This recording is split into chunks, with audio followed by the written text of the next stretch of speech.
We're talking about the Manitoba Sport Hall of Fame, and whenever we do that, Rick Brownlee is always right next to me. Rick, the Sport Heritage Manager for Sport Manitoba. And Rick, an exciting day for you guys announcing the 2012 inductees. Big day today. We announced 7 individuals and 2 teams into the Hall of Fame. We're going in on Saturday, November 3rd, 2012. So before we get to the inductees, you guys also have a brand new logo to talk about. Talk about the process of getting that. We do.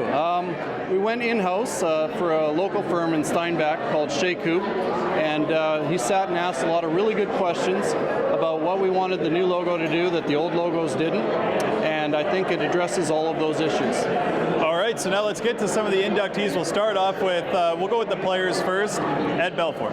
Eddie Belfour, originally selected last year, but he couldn't make it because he went into the Hockey Hall of Fame in Toronto, and his family wanted to attend both inductions. So he asked us to delay his induction for a year, and we acquiesced. Up next, I've actually got the list in front of me because there's a lot of names with a lot of sports. So the next up is Kelly Hand. Kelly Hand, world champion sailor from Carman, Manitoba, of all places. So both the first 2 inductees are from Carman. It's unusual.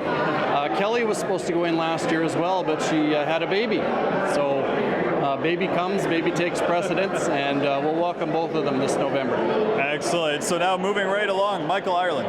Michael Ireland, multiple Olympian, longtime speed skater, and a former world champion.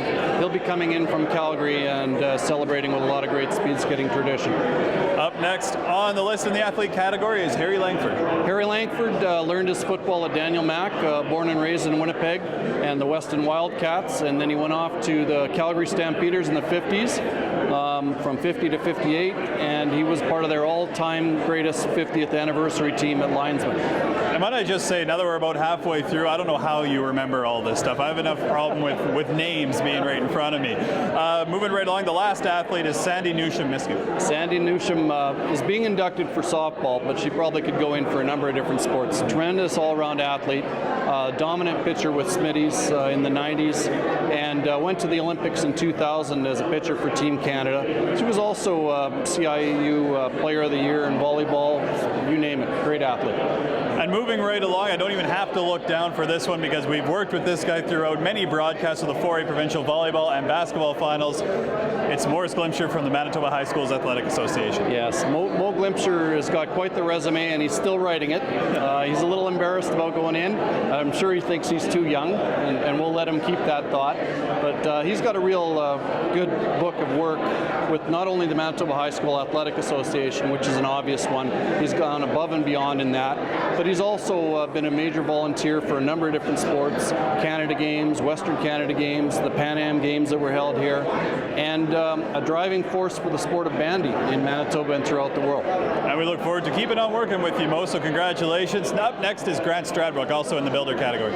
Yeah, Grant was one of the founders of the Legion Athletic Camp back with George Phillips back in the day, and then in the 60s he was a teacher and a school teacher here. He moved down to the States and continued his education as a phys ed teacher, and then gradually specialized as a hockey coach. He was part of the programs at Wisconsin and Maine, home of the Black Bears, a number of NCAA 1 division titles, and he was a heck of a hound dog for talent. He's the one that discovered Dustin Penner, for example, who's in the Stanley Cup playoffs right now for the LA Kings. Excellent. So now we've done the builders, we've done the athletes. Moving right along, we're going into the teams. We'll start with the University of Manitoba Bisons and the 1978 and 80 men's volleyball team. 78 and 80, we're talking my era now, Mitch. Yeah. Great dynastic teams. They won the CIAU, which is now the CIS championships, 2 years out of 3, and but for blowing basically a final game lead, they could have won 3 years in a row. So they came back with a vengeance the next year and won. Garth Fischke was a player in the first year and a coach in the second year, and some of the great names that you're starting to see, some of their kids, the Voths and the Fischkes and things like that, this is where their dads played, and they played well. Just ask a number of teams in the CIS and Canada West about the last names of Voth and Fischke, and you'll see them cringe a little bit. Finally, 88 straight wins for the 1992 to 1995 University of Winnipeg Westman women's basketball team. Yes, the Lady Westmen were a dominant force in basketball basketball. They broke the UCLA 87 straight record. That was back to Lou Alcindor, Kareem Abdul-Jabbar, and Bill Walton days, and great coach John Wooden. So in some pretty prestigious company. And if you look at the stats in your media kit, of those 88 games, well over 50 of them were on the road. So we're not talking a little cushy schedule that Coach Kendall set up for them on that way. They took on all comers and they answered the bell. A lot of great inductees this year. And once again, tell me the date for the big induction ceremony coming up in November. Saturday, November the 3rd at Victoria Inn in Winnipeg, and tickets are available by contacting the Hall of Fame office at 925-5736 or going online to www.sportmanitoba.ca. There's all the information you need to know about the 2012 inductees into the Manitoba Sport Hall of Fame. For Shaw TV, I'm Mitchell Clinton.